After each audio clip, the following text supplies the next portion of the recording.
Ffion Dafis a dwi wedi bod ar y cwrs cyfarwyddo efo Living Pictures a Theatr Genedlaethol y Sherman.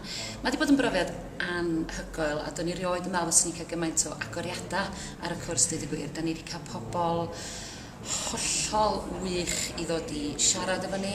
Mae Elen Bowman wedi'n mentora ni drwy gymaint o dechnegau gwahanol o fewn y byd cyfarwyddo.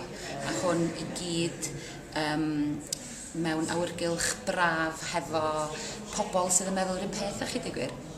Y darn dwi'n gweithio arno fo ydy darn o'r enw Medi.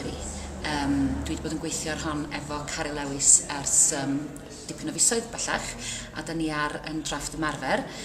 Mae Cari Lewis wrth gwrs yn awdures doreithiog iawn, ond hon ydy drama lwyfan gyntaf hi. Felly mae hon wedi bod yn broses arbennig o ddiddorol. Fi fel cyfarwyddwr yn dod ati hi sydd mor doreithiog a gweld sut mae'r ddau ben creadigol yn gweithio hefo'i gilydd. Da ni'n ymateb i blodeuwedd ac mae Medi wedi cael ei chreu ar gyfer y byd arall. Dyna lle oedd beth cnewyllun y ddrama, dyna sydd gychwyno ni. Ac mae wedi datblygu i fod yn gyfres o atgofion ar ran Medi wrth iddi sylweddoli bod hi ddim yn perthyn i'r byd yma, ac mae yna rhyw dwys bach ar y diwedd gobeithio y byddai yn gallu i gyfarwyddo fo yn iawn. Felly honna di'r her sydd o'mlaen i.